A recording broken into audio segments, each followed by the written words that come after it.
Bom dia, turma, tudo bem com vocês? Bom, galerinha, estamos aí, aula 6, campo elétrico, finalmente finalizar esse capítulo. Bom, pessoal, sem mais delongas, se ajeitem na cadeira com o material de estudo e vamos começar. Galerinha, campo elétrico uniforme 1. Pessoal, resolvi dividir o campo elétrico uniforme. Eu vou voltar a falar de outras partes dele lá na frente quando vermos o capítulo 4, tá? Então vamos concentrar aqui só nessa primeira parte introdutória. O que é um campo elétrico uniforme? É aquele em que o vetor campo elétrico é o mesmo em todos os pontos. Ou seja, as linhas de força são retas paralelas igualmente espaçadas e de mesmo sentido. Opa, o campo elétrico é o mesmo em todos os pontos. Qual que é o grande problema de você usar uma esfera, né, carregada? O campo elétrico ele vai o quê? Diminuindo com a distância, né? Sendo assim, não é isso que a gente quer. Então a gente vai usar o quê? Barras, né? Preferência, né, grandes e tudo, de tal forma que o campo elétrico seja o quê? Uniforme em todo o seu interior, né, entre as placas. Ah, e pessoal, se vocês forem ver a imagem no livro, vocês vão ver que lá no topo as linhas de campo elétrico fazem uma curva. Isso é chamado efeito de borda. Mas geralmente, nas situações ideais, esse efeito é desprezível, por isso a gente nem considera. A menos que o exercício seja explícito nisso, na qual você não deve desprezar. Mas isso muito raramente isso é cobrado. Beleza? Ok, galera. Vamos lá agora. Cargas sujeitas ao campo elétrico uniforme. Ó, temos aqui a nossa figurinha à esquerda, né? Temos uma barra positiva, do outro lado uma barra negativa. A barra positiva faz um campo para a direita, campo de afastamento, lembra? As linhas vão sair da positiva e entrar na negativa, né? E aí, ou seja, temos o nosso campo elétrico com as setas para a direita. Se você colocar uma carga positiva, o que vai acontecer? Vai surgir uma força de repulsão, né, para a barra da esquerda e atração na barra da direita. Ou seja, a força vai ter a mesma direção e sentido do campo. Mas se você colocar uma carga negativa, a força elétrica que vai surgir é na mesma direção do campo, porém no sentido oposto. Ok? E como que a gente calcula essa força? Ah, professor, você ensinou na aula passada. Eu posso usar a fórmula constante eletrostática, módulo da carga 1, módulo da carga 2 dividido pela distância entre elas ao quadrado. Opa, opa, opa.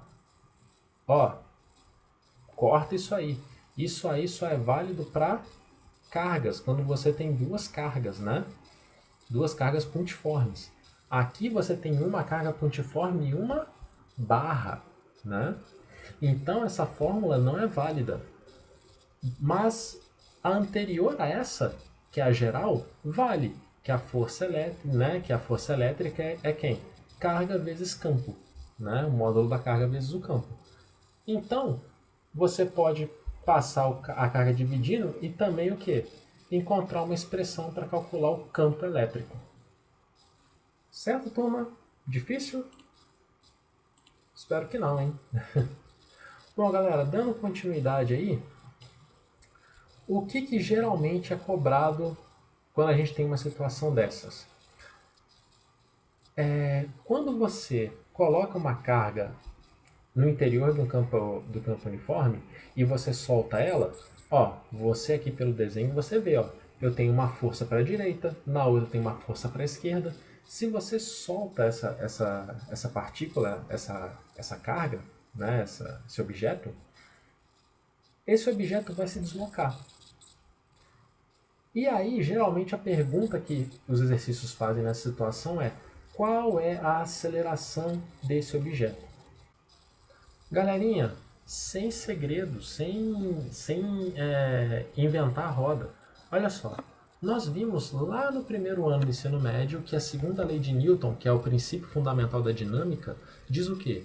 Que a força resultante atuando sobre um objeto qualquer, ela pode ser definida como massa vezes aceleração. Olha só, olhando o slide anterior, qual era a única força que estava atuando nesse objeto? Isso aí, apenas a força elétrica, que é definida por módulo da carga vezes o campo. Ué, se só a força elétrica está atuando, significa que essa força elétrica é igual à força resultante. Isso aí, aluno atento. Perfeito. Então você pode igualar força resultante igual a força elétrica. Massa vezes aceleração igual a módulo da carga vezes o campo. Pô, Igor, mas e a massa? Geralmente, galera, a massa é dada no enunciado, tá? É uma informação assim que não há necessidade de decoreba, tá? Então, pessoal, olha aí, ó, a aceleração que essa partícula, esse objeto vai ter no interior do campo elétrico uniforme é dada por essa expressão. Ah, Igor, eu tenho que decorar isso? Não, não precisa, né? Só você fazer a análise da segunda lei de Newton. Só isso, você não precisa decorar mais uma fórmula. Tranquilo? Então, galera, olha só, esse é o primeiro caso. Qual é a aceleração do objeto, né, da partícula que é solta no interior de um campo elétrico uniforme? E essa é uma pergunta que geralmente é cobrada. Qual é a outra? É quando você tem força elétrica e força-peso atuando ao mesmo tempo. Ou seja, lembra que eu acabei de falar da massa da partícula? Então, se um objeto tem massa e tiver sobre efeito de um campo gravitacional, vai surgir sobre ele a força peso, né? Geralmente, o que acontece nesse tipo de exercício? Você tem essa configuração, as barras aqui no horizontal, com isso, né, a barra negativa, aí no nosso exemplo aqui, barra negativa em cima, barra positiva embaixo. Significa que o campo elétrico é um campo vertical de baixo para cima.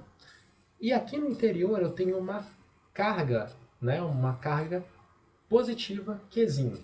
Botei ali no meio. Como ela tem massa, vai surgir sobre ela a força-peso. Olha só, a força-peso aponta na mesma direção da gravidade, aponta para baixo.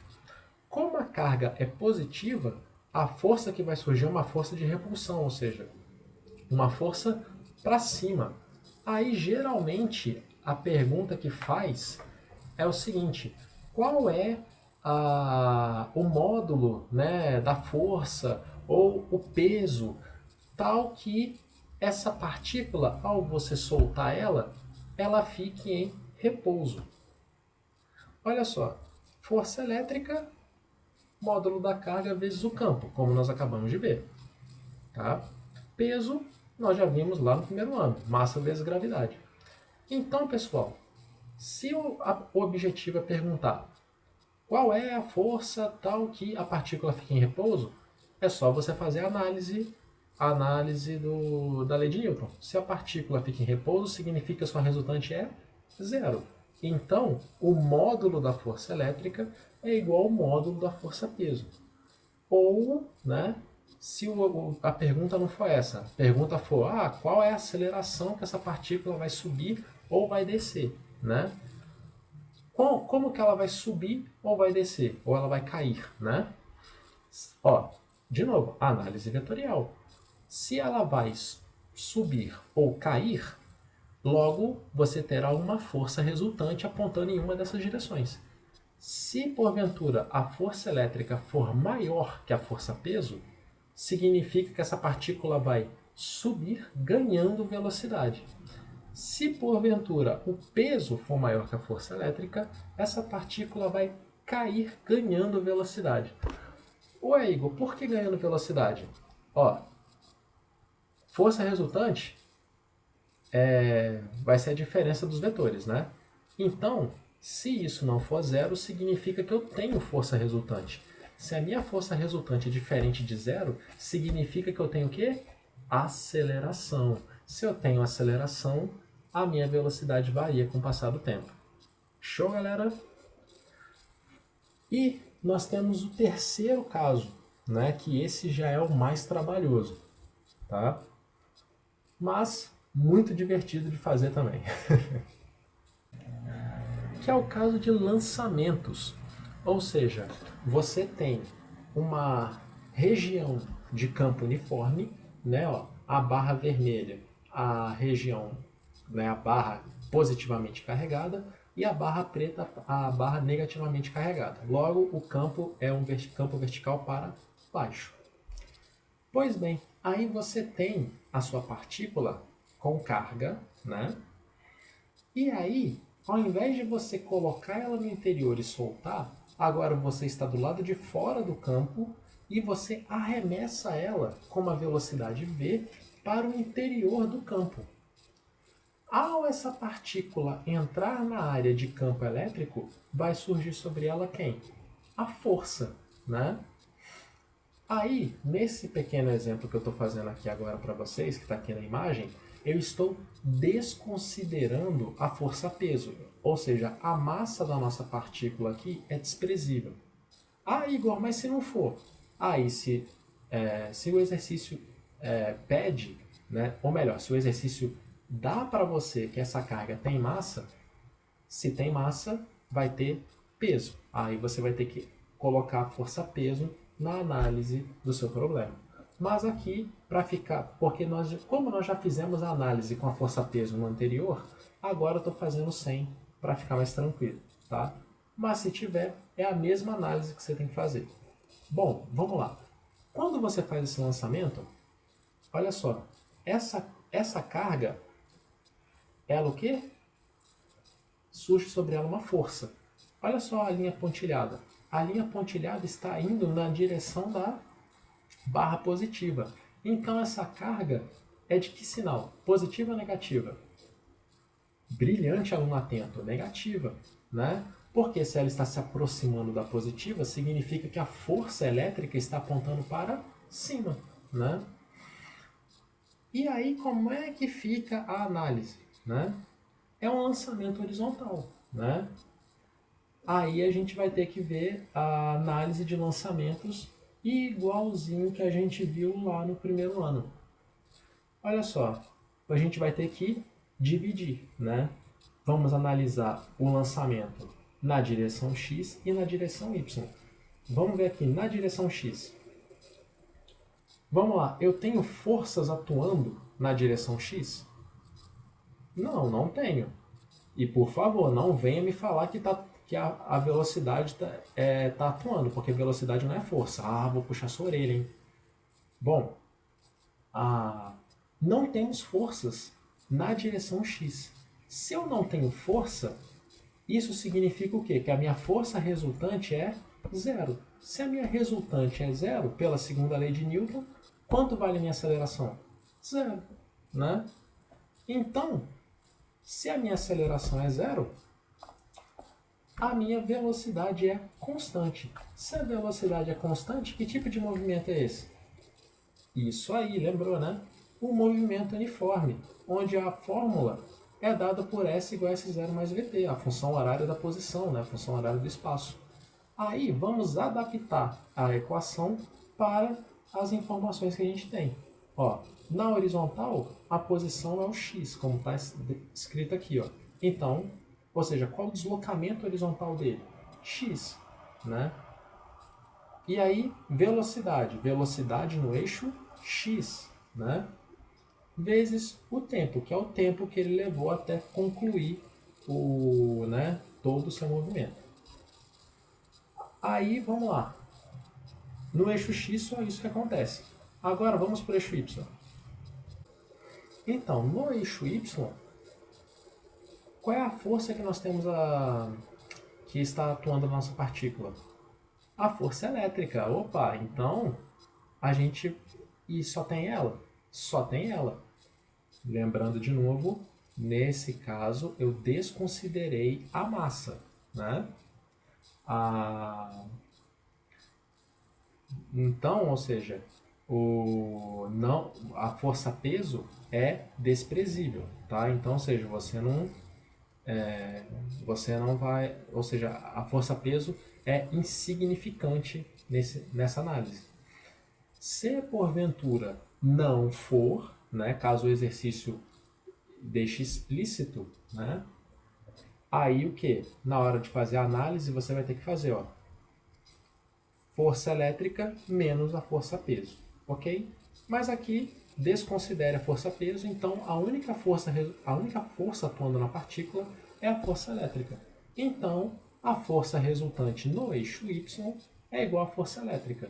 Então, massa vezes aceleração no eixo y tem que ser igual a carga vezes campo.